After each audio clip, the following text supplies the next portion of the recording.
Committee এর বাইরে অন্য কোনো যদি সরকারি দপ্তর থেকে থাকে দয়া করে তাদের নামটি লিপিবদ্ধ করবেন।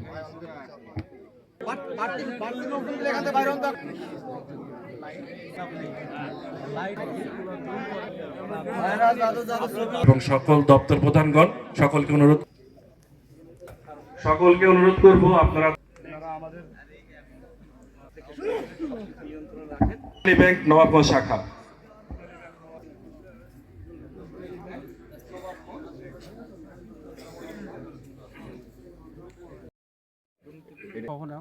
নিচ্ছি। পরীক্ষার্থী তো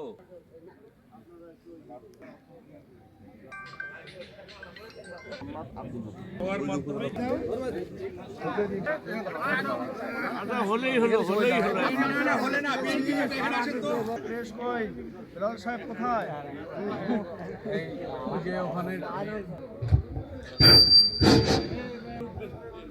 আচ্ছা